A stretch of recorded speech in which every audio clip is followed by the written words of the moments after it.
మీకోసం ఆ నామాలు అందరి చేత చెప్పిస్తాను. అందరూ నేను చెప్పాక మీరు చెప్పండి. స్వయముగా కాశీలో యమధర్మరాజు గారు రచించిన 108 నామములు. ఓం శ్రీకాంతాయ నమః. ఓం శివాయ నమః. ఓం అసుర నివర్హణాయ నమః. ఓం మన్మథరిపవే నమః. ఓం జనార్దనాయ నమః. ఓం ఖండపరశవే నమః. ఓం శంఖపాణయే నమః. ఓం శశిశేఖరాయ నమః. ఓం దామోదరాయ నమః. ఓం త్రిపురసోదనాయ నమః. ఓం అంబుధర నీలాయ నమః. ఓం స్థాణవే నమః. ఓం ఆనందకందాయ నమః. ఓం సర్వేశ్వరాయ నమః. ఓం గోవిందాయ నమః. ఓం భూతేశాయ నమః. ఓం గోపాలాయ నమః. ఓం గంగాధరాయ నమః. ఓం చాణూరమర్దనాయ నమః. ఓం చండికేశాయ నమః. ఓం కంసప్రణాశనాయ నమః. ఓం కర్పూరగౌరాయ నమః. ఓం గోపీపతయే నమః. ఓం శంకరాయ నమః. ఓం పీతవసనాయ నమః. ఓం గిరిశాయ నమః. ఓం గోవర్ధనోద్ధరణాయ నమః. ఓం బాలమృగాంకవర్ణాయ నమః. ఓం మాధవాయ నమః. ఓం భవాయ నమః. ఓం వాసుదేవాయ నమః. ఓం విషమేక్షణాయ నమః. ఓం మురారయే నమః. ఓం వృషభధ్వజాయ నమః. ఓం హృషీకపతయే నమః. ఓం భూతపతయే నమః. ఓం సౌరయే నమః. ఓం ఫాలనేత్రాయ నమః. ఓం కృష్ణాయ నమః. ఓం హరాయ నమః. ఓం గరుడధ్వజాయ నమః. ఓం కృత్తివసనాయ నమః. ఓం కల్మషారయే నమః. ఓం గౌరీపతయే నమః. ఓం కమఠాయ నమః. ఓం శూలినే నమః. ఓం హరయే నమః. ఓం రజనీశ కళావతంసాయ నమః.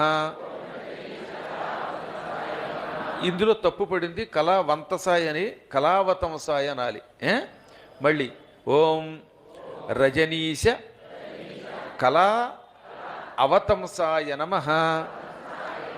ఓం రజనీశ కళావతంసాయ నమః. ఓం రమేశ్వరాయ నమః. ఓం పినాకపాణయే నమః. ఓం శ్రీరామాయ నమః. ఓం భర్గాయ నమః. ఓం అనిరుద్ధాయ నమః. ఓం శూలపాణయే నమః. ఓం నృసింహాయ నమః. ఓం త్రిపథగార్ద్రజటాకలాపాయ నమః. ఓం మురహరాయ నమః. ఓం ఈశాయ నమః. ఓం రాఘవాయ నమః. ఓం ఉరగాభరణాయ నమః. ఓం పద్మనాభాయ నమః. ఓం ఉగ్రాయ నమః. ఓం మధుసూదనాయ నమః. ఓం పినాకపతయే నమః. ఓం యాదసే నమః. ఓం ప్రమథాధినాథాయ నమః. ఓం నారాయణాయ నమః. ఓం మృత్యుంజయాయ నమః. ఓం పురుషోత్తమాయ నమః. ఓం త్రిదశైకనాథాయ నమః. ఓం అచ్యుతాయ నమః. ఓం కామశత్రవే నమః. ఓం అబ్జపాణయే నమః. ఓం దిగ్వసనాయ నమః. ఓం చక్రపాణయే నమః. ఓం భూతేశాయ నమః. ఓం బ్రహ్మణ్యదేవాయ నమః. ఓం సర్వాయ నమః. ఓం ముకుందాయ నమః. ఓం విశ్వేశ్వరాయ నమః. ఓం సనాతనాయ నమః. ఓం త్రినేత్రాయ నమః. ఓం రావణారయే నమః. ఓం శ్రీకంఠాయ నమః. ఓం ధర్మధురీణాయ నమః. ఓం శంభవే నమః. ఓం కమలాధీశాయ నమః. ఓం ఈశానాయ నమః. ఓం యదుపతయే నమః. ఓం మృడాయ నమః. ఓం ధరణీధరాయ నమః. ఓం అంధకహరాయ నమః.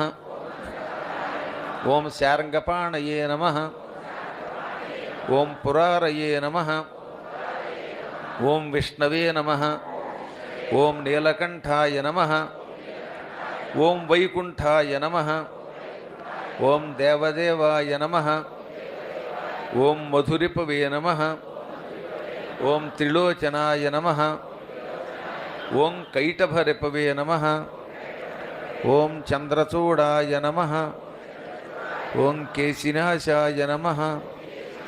ఓం గిరీశాయ నమః.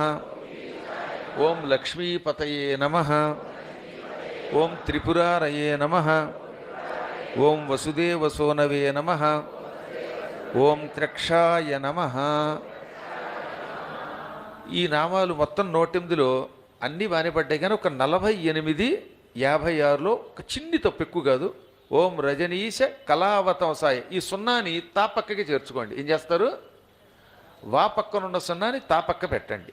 56లో త్రిపథగార్ద్ర జటా కళాపాయ నమఃకి కా దీర్ఘం పడిపోయింది, కా పొట్టి చేసుకోండి. ఈ రెండు తప్ప మిగతా ప్రింటింగ్ మిస్టేక్స్ లేకుండా జాగ్రత్తగా పడ్డాయి. ఎంత ప్రూఫ్ చూడమన్నా పెద్దలు ఎక్కువ మంది ఉండడం వల్ల 1-2 అక్షరాలు తేడా వచ్చనమాట. ఇది ప్రూఫ్ చూసేవాడి యొక్క లక్షణాలకి ప్రూఫ్. సరే, అదో పక్కన పెడితే అత్యద్భుతమైన ఈ 108 నామాలు స్వయంగా యమధర్మరాజు గారు కాశీలో రాసి మనకు అందించాడు. ఈ 108 నామములు భక్తి శ్రద్ధలతో ఎక్కడైనా చదువుకోండి. కాశీలో చదివితే ఆ యమధర్మరాజేశ్వర లింగం దగ్గర చదివితే ఇంకా లాభం. ఇది ఎంత గొప్పతో చెప్పారండి. యో ధర్మరాజరచితాం లలిత ప్రబంధాం నామావలీం సకల కల్మషబీజహంత్రీం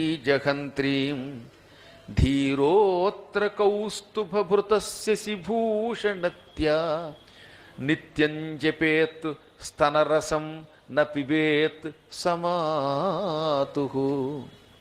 యమధర్మరాజు గారి చేత కూర్చబడిన నామములివి. ఇది ప్రబంధం అంటే ఆయన రచించలేదు, కూర్చాడు. ఈ నామాలు ఎప్పుడూ ఉన్నాయి భగవంతునికి. విష్ణునామాలు, శివనామాలు ఒకరు రచించినవి కావు. పరమాత్మకి పుట్టుకతో ఆయన రూపం ధరించినప్పుడే వచ్చాయని అర్థం అన్నమాట. ఈ నామములను ఒక చోట చేర్చాడు. అందుకని దీనికి ఏమని పేరు? కూర్పు. సంస్కృతంలో ప్రబంధము. పైగా లలిత ప్రబంధం అన్నారు. ఈ నామావళి ఎటువంటిది? అందమైన కూర్పు, మధురమైన కూర్పు. ఏ నామం ఎక్కడ పెట్టాలో అక్కడ పెట్టాడు. ఒక నామం విష్ణునామం, ఒక నామం శివనామం. ఇలా ఆయన మన కోసం అందించిన ఈ 108 నామాలు శివ కేశవులకు సంబంధించిన నామములు.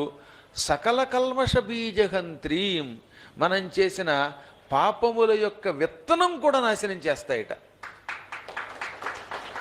పాపాలు తొలగించడం కాదు, అసలు మొక్కకి విత్తనమే లేకుండా చేసేస్తే ఇక మొక్క లేకుండా పోతుంది కదా, అవునా?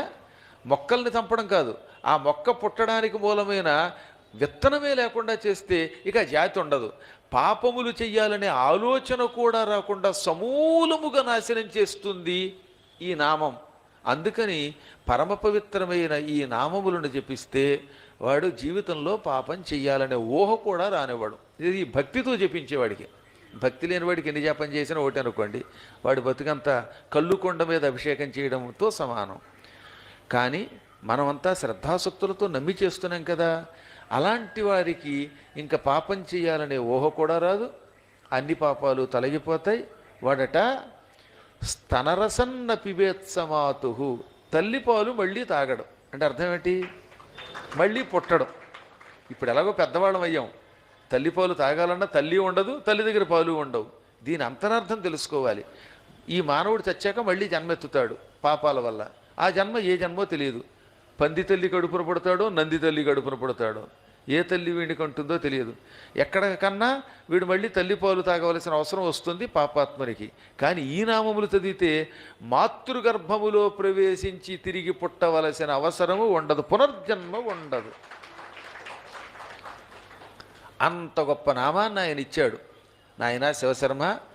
అటువంటి మహానుభావుడు పునర్జన్మ లేకుండా చేయడానికి పనికొచ్చే నామములు అందించిన వాడు.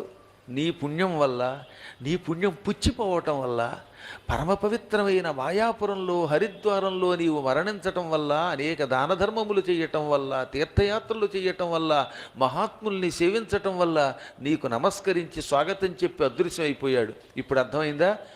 యమధర్మరాజు గారు 2 రూపములతో ఉంటాడు. ఇప్పుడు నీకు ఇచ్చిన ఈ నామములు భవిష్యత్తులో వేదవ్యాసుల వారు కాశీఖండం అనే గ్రంథంలో రచిస్తాడు. ఆ కాశీఖండాన్ని పద్మాకర్ గారు నాగోల్లో ఉన్న కృష్ణాలయంలో చెబుతారు. చెప్పగానే భక్తులు దాన్ని వింటారు, అంటారు. ఈ అన్నవాళ్ళు, విన్నవాళ్ళు, చెప్పిన వాళ్ళు కూడా పూర్వజన్మ సుకృతం వల్ల ఈ పాపాలు తొలగించుకుని వీళ్ళు కూడా పునర్జన్మ లేకుండా శుభాలు పొందుతారు అని పలుకుతూ ఉండగా విమానం దాటిపోయింది అక్కడి నుంచి. ఈ వంకతో మనం ఎంత అదృష్టం